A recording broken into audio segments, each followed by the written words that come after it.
Next topic gonna be about production and cost theory.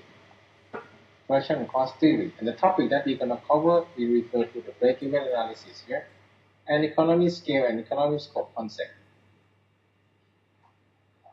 So look at this one. First, before we go to that point, so everything that we learn here refer to production and cost theory, which again, is refer to supply side. The topic that we just finished is refer to the demand side, except the ES. ES is the supply side. This is in your special lecture note. Now, first I have to define what is a production process. Production process is a process that transforms inputs of production into output. And what are those inputs of productions? Inputs of production can be separated into many types. For sure that there are many ways to separate those inputs of production. At least we can separate them into 3 big types. I think some textbook can separate into 4 or 5 big types, depends. Or in easy case, we can separate into 2 types. But again, first we can separate into 3 big types. First one, the first type inputs refer to what we call labor or human input. L, sometimes we call labor or human input. You work in the, let's say, car factories. It means that you provide labor service, or in some sense labor. And again, they're going to use this labor in the production process to produce the output, or in this case, produce the car. I think every of you who work Monday to Friday, you provide labor service, which is a part of production process to produce the output. Even you say that, you're going to say, oh, I don't work in the production line, I work as an accountant.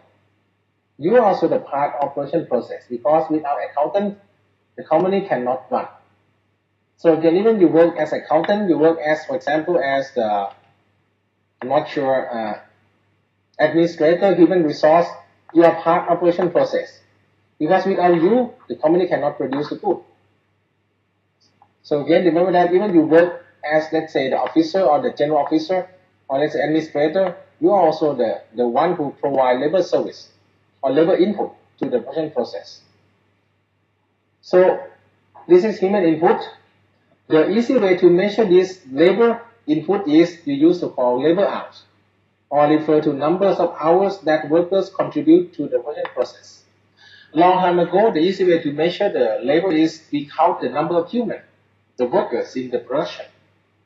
Let's say, for example, in this factory you have 100 workers, so for sure that we count 100 units. But we found that in the real life it's more complicated. Some of you work 8 hours a day, some of you work 10 hours a day, some of you work, let's say, 5 hours a day. So to make it clear, right now, even we assume that I think your quality is the same as the quality of other workers. So we measure in terms of labor hours. So if in this case, if you have 10 workers who work in this factory or in this company, and each of them work 8 hours per day, 1 month they work 20 days. So the unit of workers, unit of labor that they contribute to this production per month is 10. 10 workers multiplied by 8 hours per day, multiplied by 20 days per month. It's 100. It's a 6,300 labor hours per month. That is how we're gonna calculate your labor. If you work 8 hours a day in your firm, so it means that you contribute 8 labor hours to your production per day. And again, the reason they use labor hours because in other countries, when they calculate the wage, they calculate in terms of hours. In Thailand, for sure, our minimum wage is, let's say, per day, 200 baht per day. But in other countries, they calculate per hour. $6 per hour or $5 per hour, that's the minimum wage. So for sure, that's why when they count the labor, they count per hour. The second type of inputs refer to capital, K. We don't use C, we use K. It's come from, let's say, I think European country. Come from, let's say, some language. They use K, not C, to spell capital. Capital refer to equipment, raw material, machine, building, cash, used in production process. Mainly refer to material, machine, or equipment. There seems to be some problems of counting the unit of capital. For example, in my factory, I have 1 building, I have 1 truck, I have, let's say, 1 equipment. So I can say that I use 3 units of capital to produce a good. Look like unclear because they are different. One building is different from one truck is different from one equipment. How could we add them together? So finally, the easy way to measure them or count them together is like the concept that you're going to learn in GDP in the future. When you try to add many different things together, the easy way is to use the money value. The money value. For example, the value of building is 10 million baht. The value of truck is 1 million baht. The value of equipment is 2 million baht. So when you add them together, you have 13 million baht. So in some sense, we measure the capital in terms of money. The value, the money value. So we don't count the unit. It's difficult for us to count the capital in unit because we have many kinds of capital. So easy way to measure the capital is again use money value, but in the real sense, it's going to be more complicated than using only the money value. There's going to be some adjustment. Which again I will not cover in this level. But easy way to measure is we count them in terms of money value, capital. The third one refer to land or area used in production process. But sometimes people try to make it easier, so sometimes they combine land with capital. So in the easy sense, they separate input into two big types, capital and labor. Labor means human input, capital means non-human input. So again, in the easy sense, the easiest sense is two types of input, capital and labor. But if it's a more, let's say, complicated sense, you're going to have, let's say, labor, capital, land, maybe human knowledge. We call human capital. Human capital is not the same as capital here. Human capital is, in some sense, the knowledge of worker, which again, people say that's also inputs of, let's say, production, which again is too complicated here. You can separate input into so many types, but I think we try to make it easy. So again, we have three basic types of input, labor, capital, and land, which again, sometimes we combine land and capital. Now, next point is the time period. We separate time period in production process into two periods. First one we call short run period. Short run period refers to the time period that at least one input production cannot be changed. How long of this short run? I don't know. It depends on the, let's say, capacity or let's say ability of each producer to adjust its production. For example, you ask me, okay, I produce the toys, let's say, what kinds of input that I use? When I produce the toys, I use what? I have a building, I have to use a building, the factory, I use, let's say, truck, I use equipment, and I use workers. Assume that I also have raw material. So make it easy. I use raw material, I use building, I use equipment. The question is 1 month my short run or long run? What does it mean long run? Long run period means the time period that every input can be changed. If you ask me, is 1 month my input, is 1 month my short run or long run? So I'm going to ask myself, in 1 month, can I change every input that I use? For example, can I change the equipment? Let's say, can I add more or let's say decrease equipment within 1 month? The answer is yes. Because I can order the new equipment within 3 weeks. When I order new equipment today, I can get it within 3 weeks. So within 1 month, I can change equipment. Can I change labor within, let's say, 1 month? For sure, easy. I can kick them out within a few days. I can hire a new one within a few weeks. About, let's say, building. Can I expand a building within 1 month? The answer is no. It takes me 6 months to expand the building. So in 1 month, I cannot change building. So at least it means that 1 month is my short run. Short run means a period that I cannot change at least one input.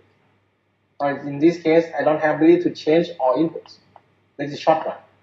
So short run in your case, maybe if I ask you the same question, can you, let's say 1 month, is it your short run or long run? Let's say you open a shop, small shop, let's say in Jatujak. You say that, okay, what is your inputs? You have some small space. Again, you have some, let's say, raw material that you use. You have some product. You have, let's say, some small equipment that you use.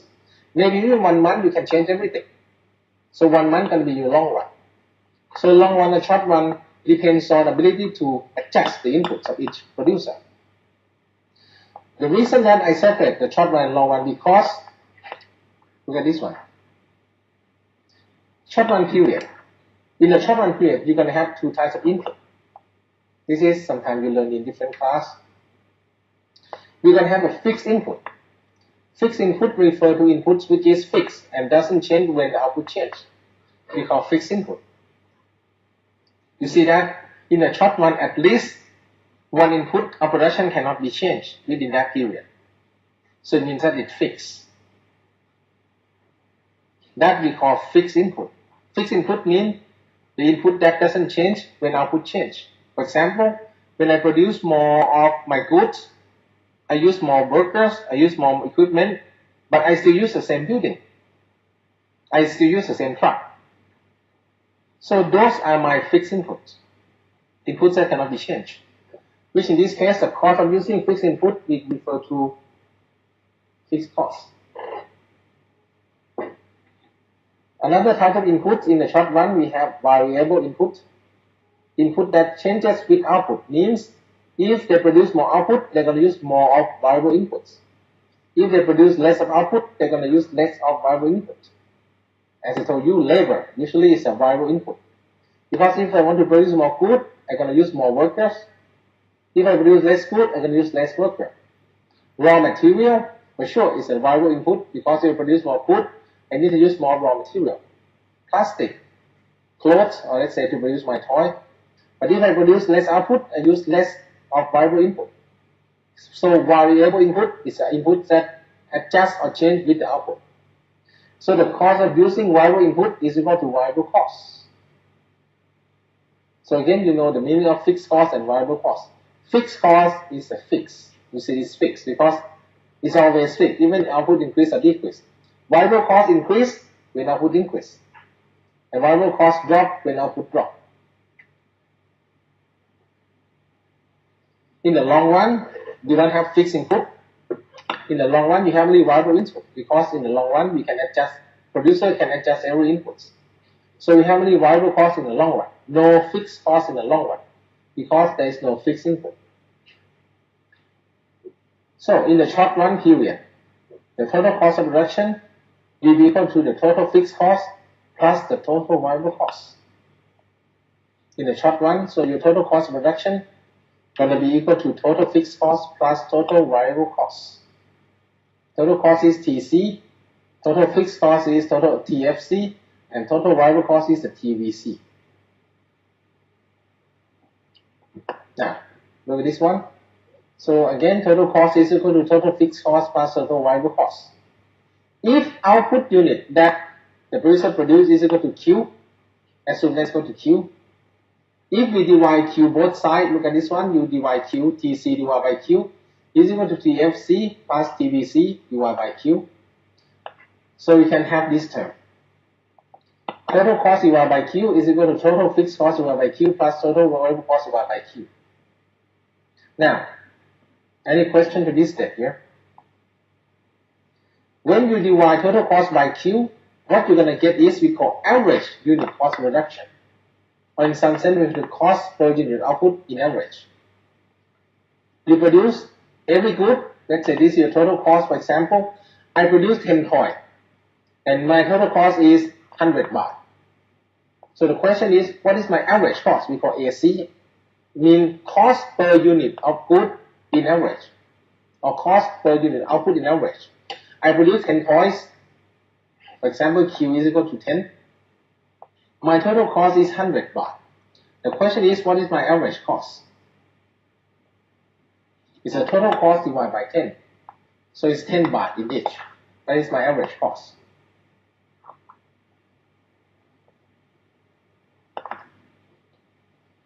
Average fixed cost again, or fixed cost per unit is a AFC, is a total fixed cost divided by Q.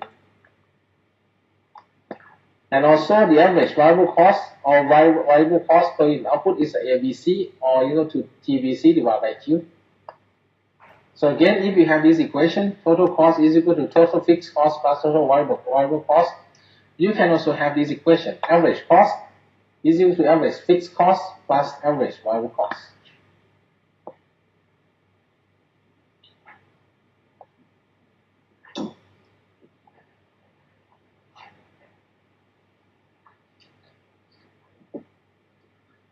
Okay, so let me have a break right now.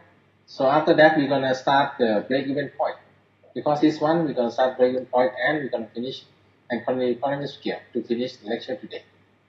Okay, so